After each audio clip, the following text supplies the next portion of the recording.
Every event has its administration. The Barbados Cycling Union has implemented an online entry system. The payment aspect of this solution is, however, not yet online. There is still the necessity of payment at the start of each event. The online registration is early bird, and there are concessions for using this facility. There's a $15 incentive which cyclists can use to save on the cost of entry. You can see here the vehicles arriving from the east, the youngsters from St. Philip under Miss Susan Weeks. You can't go straight into a race. There's always that warm-up period. If conditions allow it, it is always better to warm up on your actual bike and ride around. If conditions do not, we have equipment, static trainers or rollers, which the cyclists can use. We join at the front of the Easy Riders. There were a group of 6 of them. 3 of them broke away from the others. This is the initial race for the Easy Riders. It is actually a group that ride together on weekends in camaraderie, but it was decided to give them a racing experience, and they came out today to test the waters, so to speak.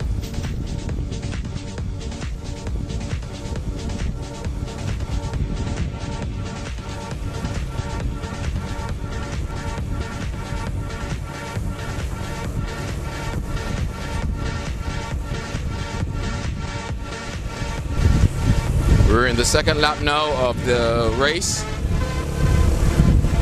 This is the Easy Rider category, which is designed for cyclists who are now beginning to enjoy the sport of cycling, now coming on board with cycling for the first time. And the first race that has actually ever been designed for this category of rider by the Barbados Cycling Union. We use the BMX category in the Caribbean in a very specific manner. We use it as our developmental phase, because these younger riders, a lot of them are so tiny that the big bikes, there's no big bike small enough to fit them, so the only bikes that they can actually fit on are the BMX bikes. So we allow them to race BMX bikes until they grow in stature enough that they can graduate to a full-fledged frame.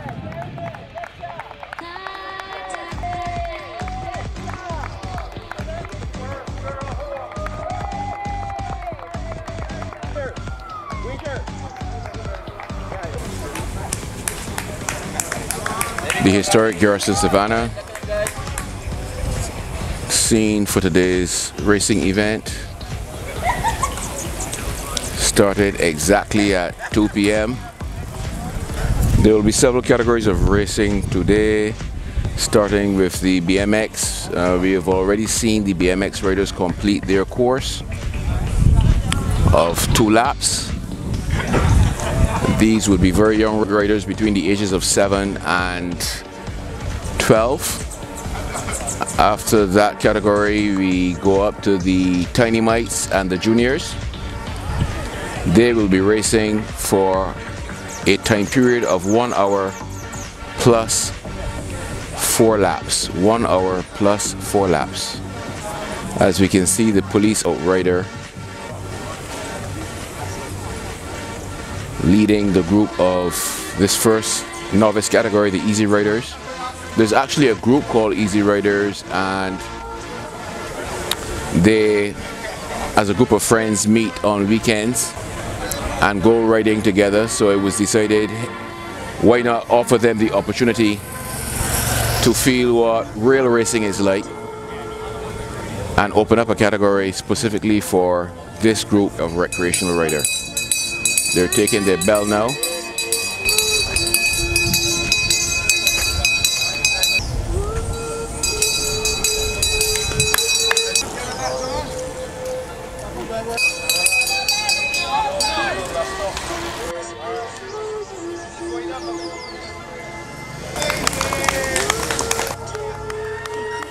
This will be the winning rider from the recreational category.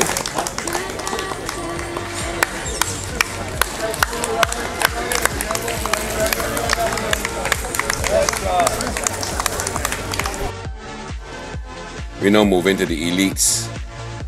Huge field, 43 riders thereabouts, and the field is growing race by race. This is only the second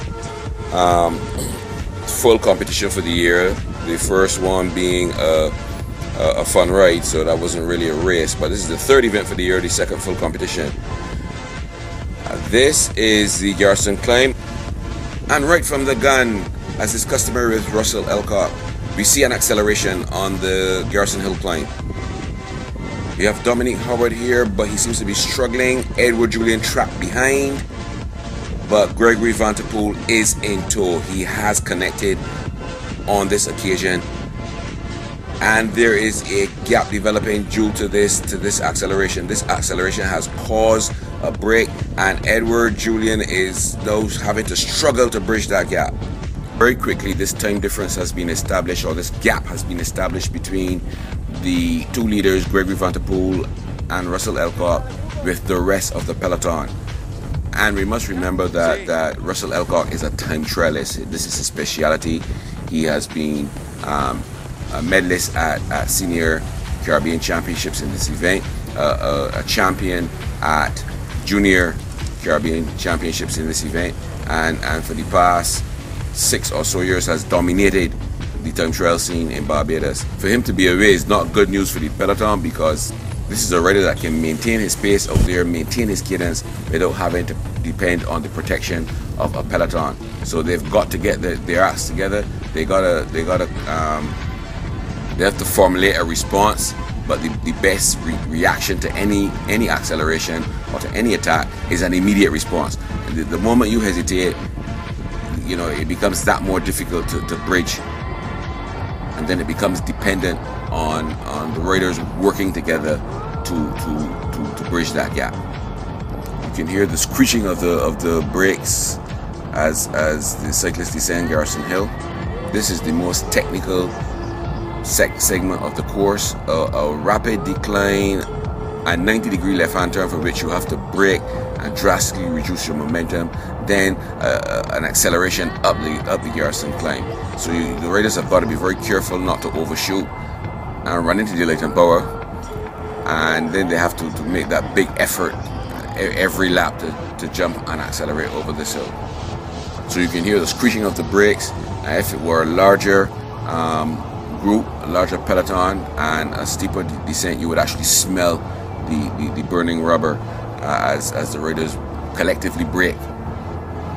But in this case, everyone looking for the optimal line through that corner that reduces the amount of braking that they have to do, allows them to maintain as much momentum carried through as possible. So it's a matter of line in this area, a matter of technique, a matter of knowing exactly how to ride this corner. It may not be much of an incline, but the whole thing about this is the repetition, over and over and over, and after time it begins to really tell on the legs. Here we see the main peloton, which would be a mixture of the masters. The two elites have already flown the coupe, but there will be some masters. There are some juveniles in here, a couple of juniors, and then the other senior elite riders, the categories 2, 3, and 4, mixed. So you can see people like Sedwin Jones, Junior Provost in the Masters category back here. You see Luke Stapner in the peloton, Dylan Gray, Dominic Howard, Reggie Jones. There you get that breaking song again. From our other camera angle, you can see the cornering of the cyclist. See Wayne Edwards there as well.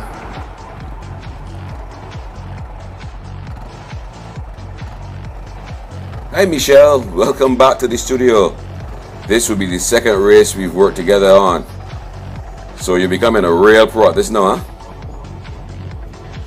Thanks, Charles. Well, this looks a lot easier than the Caribbean Championship course. So what are the differences in strategy?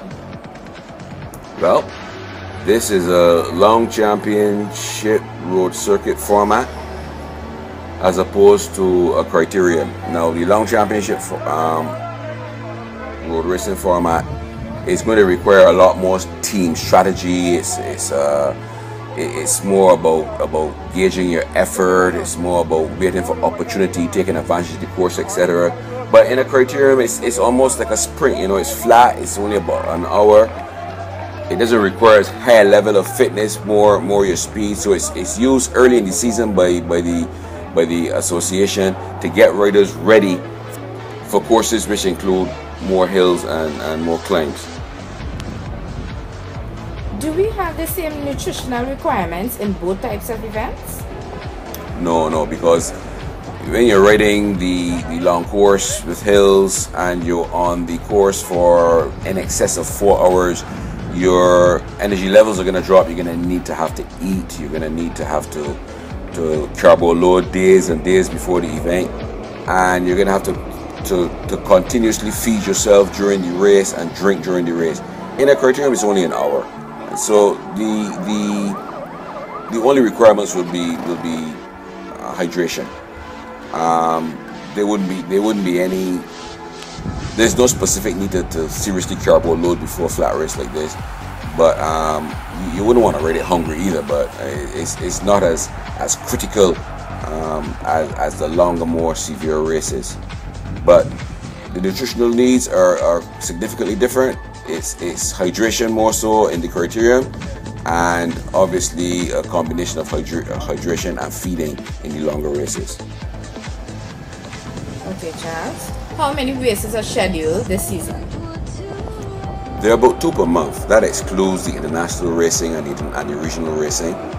The domestic competition had started about a month ago, and there's 2 races per month.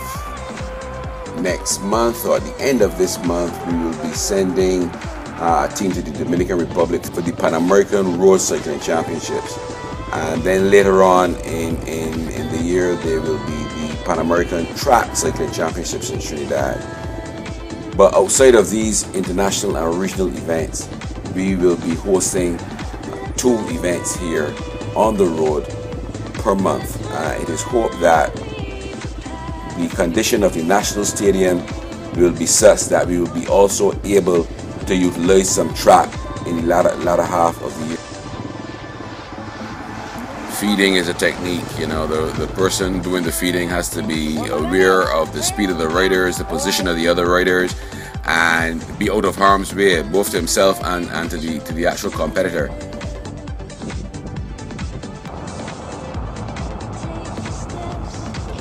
As you can see the pace at which these guys are coming over the hill, easily 35 kilometers an hour on the climb, 43 kilometers an hour on the flats. When they're in full cry, there will be drops in pace into the 30 kilometer an hour region, but for the most part these guys will be clipping right along at the speed you would normally be taking a casual Sunday afternoon drive at.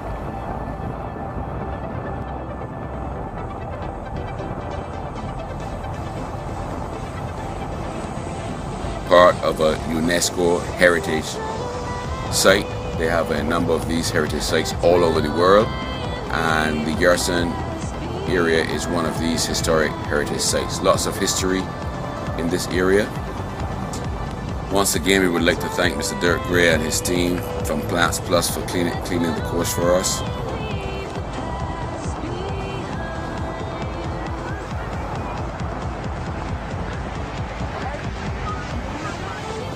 Okay, this is exciting, so I'm just going to sit back and enjoy. Thank you, James. You got to be able to transfer that item.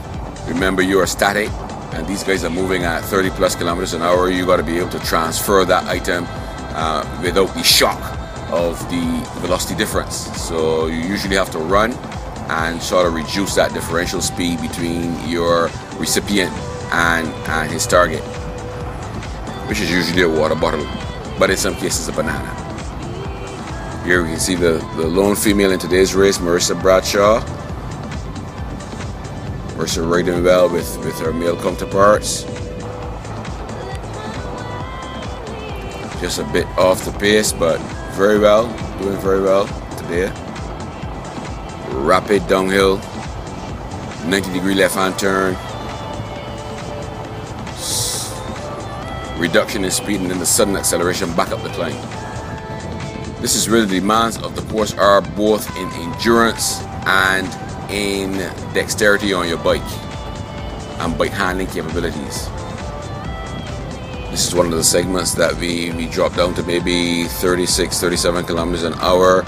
Riders just in the peloton, working out new strategy, deciding if to attack, maintaining the pace, realizing of course that the two away are gone. They're not going to bring them back in. Probably in the back of their minds hoping to stay away and not get lapped out by that breakaway group of Vanderpool and Elcock. This course almost entirely shaded, but still, believe it or not, a windy course. You're exposed on the hill, going up the hill, and there is a little exposure on the southern flank of the circuit. The home stretch by the museum is basically completely protected from the wind, and that section going back behind the paddocks, the home straight of the Garrison horse racing course, that is obviously a fairly protected area as well. But all the other areas will have occasional gust of wind, especially if you get caught outside the peloton on your own. One of the things that may be a little difficult is riding to a time limit. A sense of completion is a little bit more difficult to grasp under the time system. When you're doing laps, you're seeing 10, 8, 9, 7 laps to go, and it's easy to gauge yourself. But with this time limit you're getting, you know, you got 5 minutes left in the hour, you got 30 minutes left in the hour. It takes a bit of getting accustomed to be able to gauge your effort and actually work out. A very quick set of calculations in the head to work out how many more laps that 5 minutes or that 10 minutes represents, so that you can then figure out how to gauge your effort. So it's a lot more interesting racing, huh?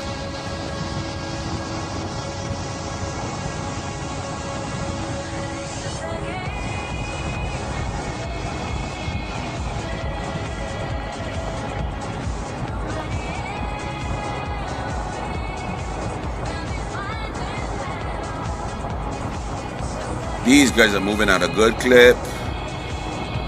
We're doing about 40 kilometers an hour.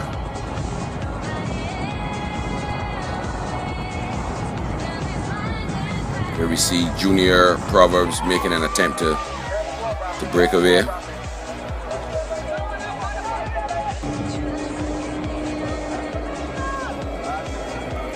Dominic Howard, Edward Julian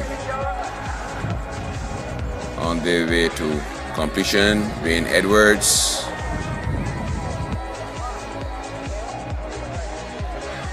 You know, there's an old saying, you only really get to see the speed of the race until you stop, and then you have to try to catch them back. In the case of this camera crew, you see the speed of the race when you stop and you try to catch them back. You know, you realize how fast you have to be going to actually make contact with the back of the peloton again.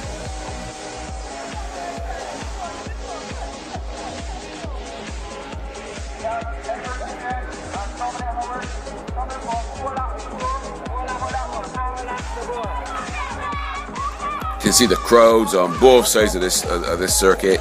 The hill where all the action is, people tend to go there to see all the attacks, all the accelerations, all the efforts, all the pain. While on the home straight, obviously, you're going to see finish and the attacks into the corner. Now, you will realize that when the cyclists are passing the finish line with all the crowd, that's where the adrenaline goes up. So you need the adrenaline in the areas, or you need the crowd in the areas where adrenaline will help.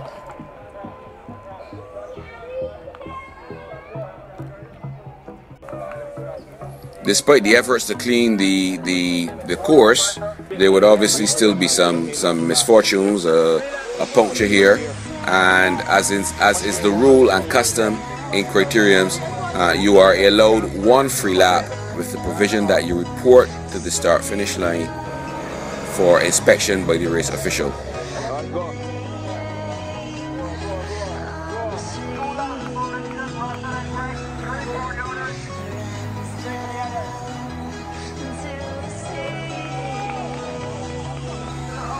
There you see that attacking into the corner as I was describing previously.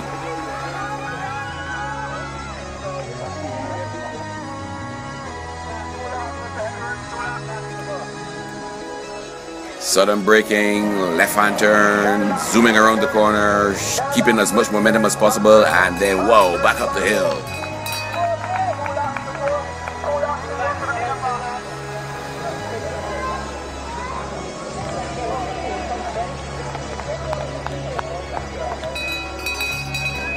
Four laps to go for them, which means that the hour would have now been completed. The hour is completed, so there are 4 laps left.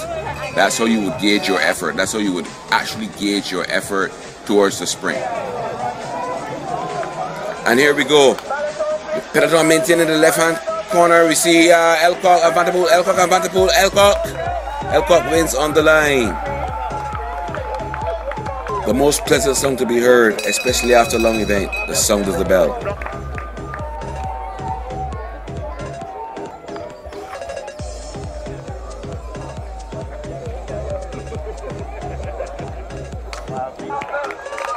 And now it's the peloton finish. That would have included all the other riders, the juniors, masters, sprinting for their final positions in the event.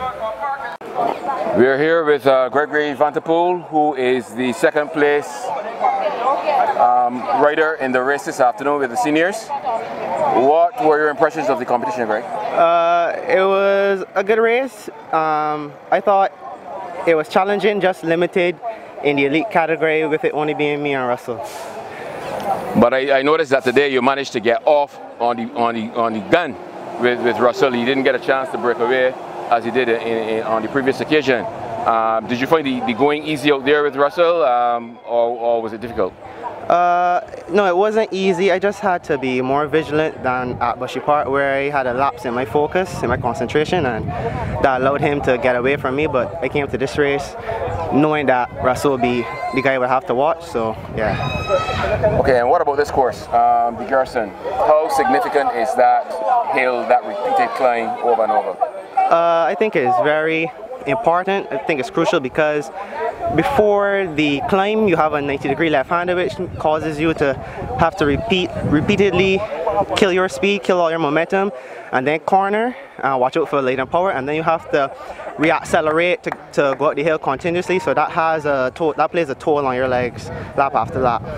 Okay, well, the next event is the Point to Point, which is on the 30th of this month. How has your preparation been going for that? I've been preparing quite well for it. Personally, I think, alongside my coach Santos, I think that race would be more suited to me because of the terrain. Garrison is, yes, it has the climb in it, but that climb is more a power climb and it's very short, while the remainder of Garrison is quite flat and windy, which is more catered towards Russell, but I think we'll come better for the Point to Point. Okay.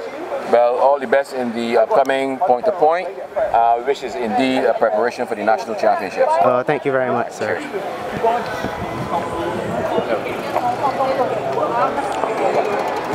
Good afternoon, Mr. Russell Elcock, number 2 in a row.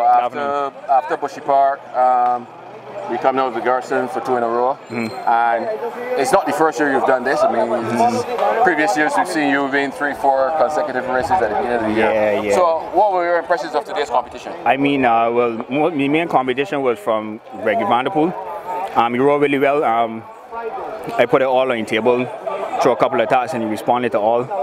And it's very difficult. It wasn't a complete right away. Gregory did put up a very big challenge. The attacks I put on gave it everything, and he was still holding on. So eventually throughout the race, I just had to change my game plan. I realized that attacking wasn't really working, so I decided to just sit down and recover my weight for sprint. It was also very difficult because I'm not getting the time to train. Working 2 part-time jobs is not easy. It's not easy, and I just don't have the time to train. You know, once before I be able to train, just come home and sleep, but now I have to come home and go to work. And then I also have business to do in the night. You know, so it's not easy at all, and barely getting any rest, so it's very, very difficult. Okay, so having said that, what are the complications for your racing season now internationally? You have been a force to be reckoned with on the time trial, at the Caribbean Championships level. I believe you've medaled in all the championships that you've competed in since you were junior. So how is that going to affect you this year, and what are your actual plans for international competition? Well, in terms of the international competition, that hasn't changed. You know, still not putting any preparation for it. It's not that I can't attend. Obviously, all of them I will not be able to attend because of work commitments. But I've already, you know, established which meets I would like to go to. For right now, I cannot make the Pan American Championships because, you know, I'm teaching at BCC now, so, you know, it's exam time. So I have to write papers, correct papers, you know, and it's very, very difficult. In terms of the Caribbean Championships, I'll be able to take time off. In terms of the other races around the Caribbean, such as the Jonty and Anguilla, I'll be going to that as well. In terms of the Pan American Track Championships, in Trinidad? Yeah, in Trinidad, my team has expressed interest in preparing me for the championships, so that's another one on the list. So in terms of international competition, it's not really changed. I'm still very much there in terms of representing Barbados. Yeah. Well, thanks very much, Russell, and all the best. Yeah, thanks, man. I appreciate it. Yeah. Marissa, 1 second, please. Hi. Come into focus. Hi, Marissa. That you seem a bit winded. Just a bit. Okay. How did you feel today?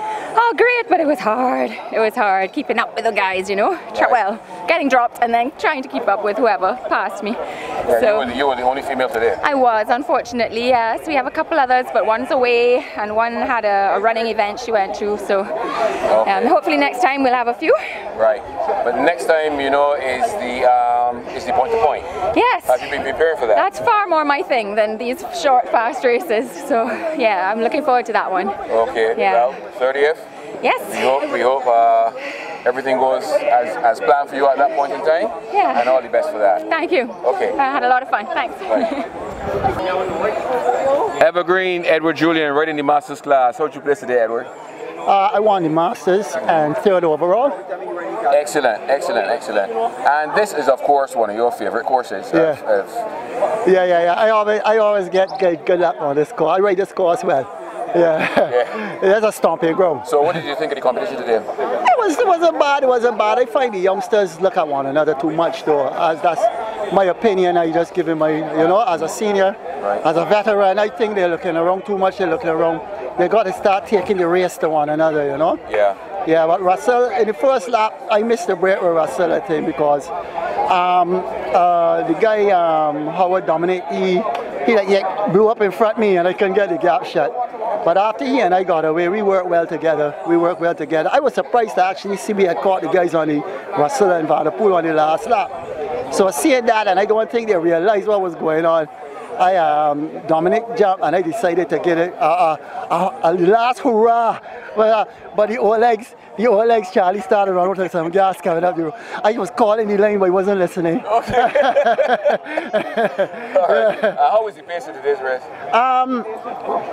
In the beginning, it was okay, but then it slowed down. But then as Dominic and I got away, it started, we had a steady tempo. But I find it slowed down a bit much. It was up and down, but then it slowed down quite a bit. Because on Dominic and my last lap, I was surprised we caught the guys going only back straight in the main field. You know, I thought they were closer than that. So the next race coming up is the point to point. So yeah, I hope to be out. I can't promise anything. I got a little issues there dealing with my, you know, so a little illness there. So I hope to be out for that one. Okay, but you still have 2 weeks to recover. So yeah, thank you. Hope to see you there. All right, Charles. Cheers. Good. All right.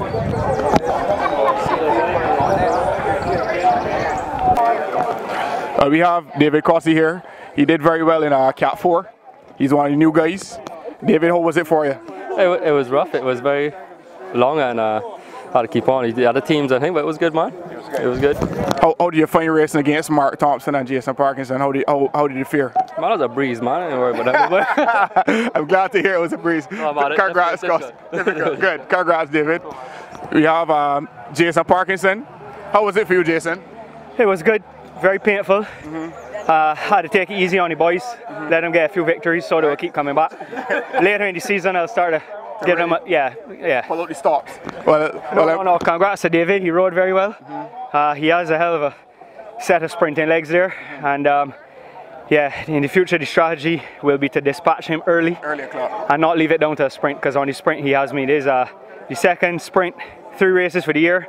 He's out sprinting me in 2, and I got him, dropped him early and won, and managed to beat him to the line, so the challenge is on. So you would say it was a breeze until the sprinting? No, it was absolutely painful from the whistle until the finish line. I nearly passed out about 6 times, and it was great fun. Good. I'm glad that you enjoyed it. Well done, Parky. We have Mark Thompson here. He also was in the same Cat 4 with David Crossy and Jason Parkinson. Mark, how was it for you? I thought I had a Cat 5, to be honest with you, because these fellas were very fast. Yeah. It was good fun, man. You know, this racing here is something, a new experience for me. Correct. And to be with these guys just out here instead of doing car racing is a big accomplishment for me. Correct. I saw that you recently started, so it's good to see that you've come out and performed so well. Well, we hope to see you, in future races.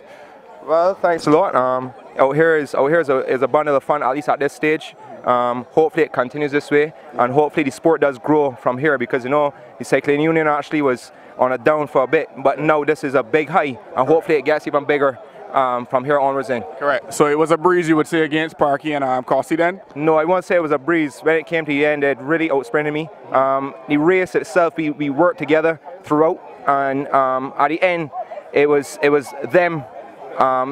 And I, meaning that I was that far behind. Correct. Well, you did very well, Mark. Congrats. Thank you. On behalf of the Barbados Cycle Union and the new management committee, we'd like to thank you for your support right here at Garrison Savannah this evening.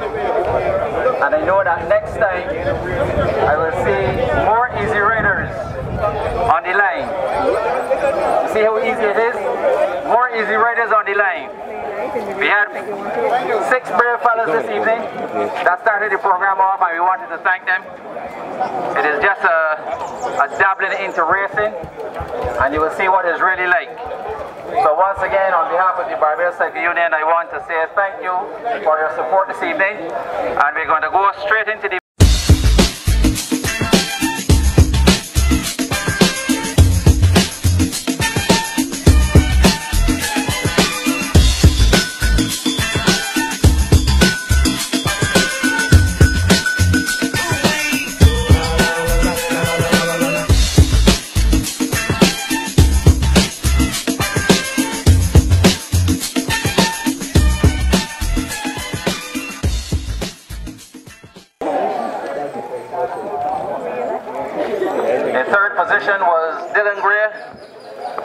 position was Luke Staffner, and in first position, Dominic Howard. Dylan Gray, hands up, guys.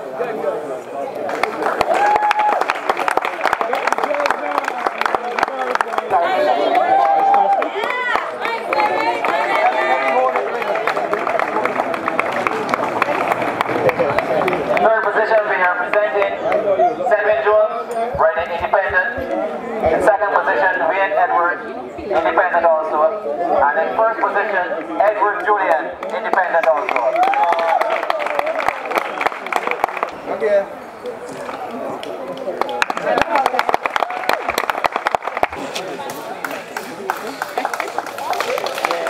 Representing Reggie Jones, second position, and in first position, Junior Proper.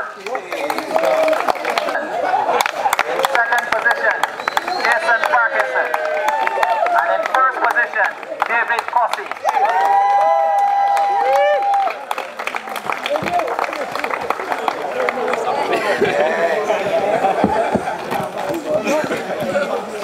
Jason Parkinson, position 2, and David Crossy, position 1. Well done, guys.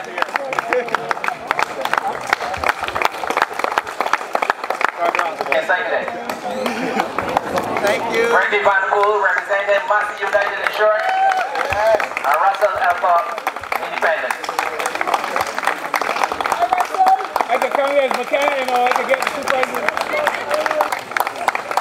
Renee Brooms.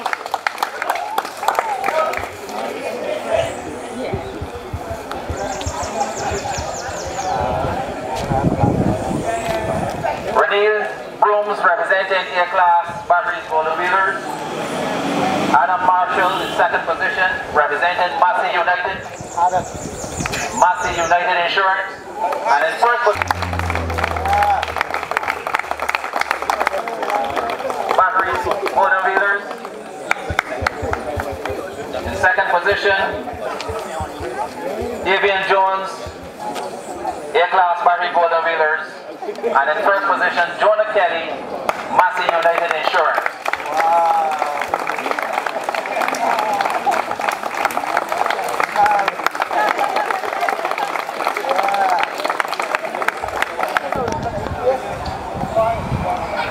At the Garrison with Sue Weeks, better known as Auntie Sue, because of her nurturing of the younger cyclists in Barbados. She's traditionally, over the past, I don't know, 8, 9 years, 10 years, maybe more, but I can definitely remember for the past 10 years, Sue bringing a whole heap of young kids from the St. Philip area to racing events, boosting the BMX area of the sport, which is, as you would know, the feeder. That's where the life of cycling is, because as the older riders get older and go out of the sport, you have to have these youngsters coming up to replace them. So what do you think of the season so far, Sue? Well, I think we have a good start, seeing all the youngsters come out, and quite a big bunch at the start, and it's only 2 races. So I think things could only get better. Okay. Yeah. Now the next race is a point to point. You know, it may be a little tough for these youngsters, but I think there's also a smaller loop, which is only 50 kilometers. I don't think that applies to the BMX, but the tiny mice can do that. How many tiny mice do you actually have with you? I saw 2 guys on actual bikes today, and some others on BMXs. Yes. How many guys actually riding road bikes? Well, in the tiny mice session, we have about 2 today, but we have about 3 or 4 more training that will join shortly. But we want to get them going a bit better before we put them in. Because one of the main thrusts of the new executive will be to get that youth program off the ground. It has been faltering for God knows how many years. It is a viable program, and we're looking to get some corporate partnership on board to assist with that and try to really give it the injection it needs to move forward. So we will be contacting you. There are people like yourself and some other players in the junior area that will become crucial in pushing this program forward. So how is the team looking for this year? Yeah, my team is looking very good. I have 2 elite riders. They're in Trinidad right now, Jamal and Edwin, and they're doing very good out there. Yeah, I see Edwin just won the survey this month for Star Cyclist of the Month. Yes, he deserves that, you know. Yeah. But we're also working on the others. So very shortly we'll have some more up there with him. Excellent. Yeah. All right, thanks Sue, and get home safely. Oh, thank you. And we'll see you in 2 weeks' time at the Graham Hall start. Yeah, thank you. Cheers. Bye. We are on the race start with Mr. Charles Lynch, the president of the Barbados Cycling Union, and after having been managing the affairs of cycling for the past 5 weeks, what are your views on the progress so far, Mr. Lynch? Well, thanks for coming this afternoon. I must say that in the last 5 weeks it has been, I don't want to say a rocky start, because we basically started with nothing coming from the last administration. So far I think that we've achieved a lot.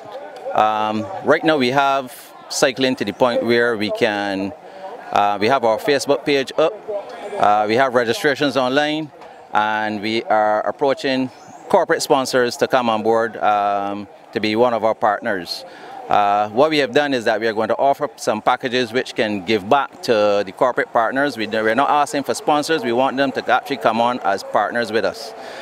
So we're offering gold, silver, bronze and a platinum package where we're actually giving them mileage and giving back to their businesses as we put them on the Facebook page and stuff like that. That's very interesting. It is my understanding as well that Trident 10 Cable Television has come on board as a broadcast partner as well now, which gives a little bit more scope as well in the advertising dollar for any potential corporate partners. The competition this year, how heavy is it? How often on average are we racing a month? Well, so far for the program for this year, seeing that we started so late in the year, we're actually planning to have at least 2 competitions per month. We haven't gone on the track as yet. We were waiting until the athletic season was over. We have to go and examine the track now to see the condition of it, but obviously we have some drawbacks with the condition of the National Stadium, but nevertheless we hope to get some track cycling in also. But we're looking to have at least 2 events per month. That's very good. That's very encouraging. I'm sure the cyclists will be very happy to see this after a year of malaise with absolutely or very little competition, if any. We're now in a situation where we can provide some competition to the cyclists. We have issues with the stadium as you've mentioned. But what about the international competitions this year? The Pan American Cycling Championships are, I believe, in a couple of weeks in the Dominican Republic. Fortunately, we have the Pan American Road Championships, Track Championships in Trinidad later on in the year. How are we gearing towards fielding teams for these events? Well, the intention really is to have cyclists representing Barbados at all of these championships. Our first event really, not the track but road, would be in the Bahamas for the Youth Commonwealth, where we're going to, we've only been allowed 1 rider, and that rider is going to be Jacob Kelly, that is going to represent Barbados. As I said, we came from basically nothing now to start building our cycling and to get it back literally on track for this year, and I think we have achieved a lot so far in light of what has happened before with all the stalling and stuff like that. We seem to be on the way in terms of cycling. This evening alone, if you see the participation and the support from the spectators and stuff like that, I'm quite happy with what we have done so far. And I was on the motorcycle doing some filming, so you didn't actually see the crowd in the hill at the Garrison climb. There was a significant, if not greater, crowd over there than on the home straight side, because you know the action takes place over there. So there was quite a party attitude over there, and it was very fulfilling to see the numbers of spectators and supporters return to cycling, and actually the number of cyclists on board. So it looks as though the association has got a much more professional delivery, both in terms of its internal administration and in terms of its approach to corporate Barbados. And we want to wish you and the new executive all success moving forward. Hopefully we can get some track competition as well, because our track competition is where we have traditionally gained most of our international and regional acclaim. But we've got some very good road riders coming up. Any comments on the level of membership at this point in time? Has it grown? Do you expect it to grow significantly more? Well, I was just about to mention that. Yes, we have, since I started as the president of the Cycle Union, I have already brought in 25 new members into the Cycling Union body, and we are actively bringing in more members all the time. This organization will be run as a professional organization. Certainly the committee is there to manage the structure, but a lot of what we are going to be doing in cycling is actually being done by the members itself. There are a lot of people who have an interest both in children's cycling and stuff like that, and they're coming in as corporate partners and really helping us out to propel this sport forward. I think it's going to be a lot more professional. I can anticipate that, and I will say by year end being a little generous that we will be the envy of the Caribbean in terms of what we are going to do for cycling in Barbados. So we're going to concentrate a lot on the youth development program because that has sort of lingered over the years. I was just speaking to Ms. Susan Weeks, who is the person who has actually been pushing this program for many, many years. And the lifeline of cycling really is these little ones coming up. What are your plans and what are your committee's plans on getting younger people into cycling, perhaps moving into the school's program? What sort of plans do you have in that regard? Well, as I said in the presentation this evening, with the youth is actually the future in any organization, and it will be the future in cycling also. It is our intention to get back into the schools, into that program where we start from the BMX and come up and then gravitate into the road bikes and the track bikes and stuff like that. We had a very interesting conversation with a potential sponsor only last week, and my hope really is that maybe in the near future we can incorporate the youth into NAPSAT and BSAT, where cycling would actually be a part of that program. So we're going to approach the government entities in this regard to look at nurturing and bringing up cycling to make it one of the forefront. It used to be a big sport in Barbados, and we want to get it back to that level. Okay, and finally, the UCI, which is our governing body, has embraced a regime of cycling for all. And we've noticed quite a few recreational riders. We saw a recreational class this evening. There are also a number of people who race off-road. What steps have been taken to sort of incorporate and assist in the management of sports other than the hardcore elite road racing and track racing? We have already had a meeting with the Mountain Bike Association in Barbados. We basically told them about the structure of what we are expecting as a group. They have gone back and they will put their management committee together and then come back to us, not as an affiliate member, but there will be members of the cycle union, and we will welcome them with open arms, where we will now have another category of cycling in Barbados, which is the mountain bike racing also, under the Barbados Cycle Union umbrella. Okay, Mr. Lynch, well, I thoroughly enjoyed myself this afternoon, and I'm looking forward to the point-to-point in 2 weeks' time. And so, any words to the cyclists? I noticed you've done some stuff like you've done online registrations and a whole bunch of high-tech stuff. Yeah, we're making it extremely easy now for cyclists. Rather than coming to a race and having to sign up and stuff like that, you can now go online and register. You can either get it on our Facebook page, which it gives you the link to register, and with the online registrations you can take your picture and everything so that we can get your licenses ready in a short period of time. Okay then, looks as though this is an entirely new ball game. So. It is, most definitely. All right. These are wheels propelling forward. We're not looking back at all. These are wheels propelling forward. Well, we look forward to that. Mr. Lynch, thanks very much, and we'll see you in 2 weeks. Thank you.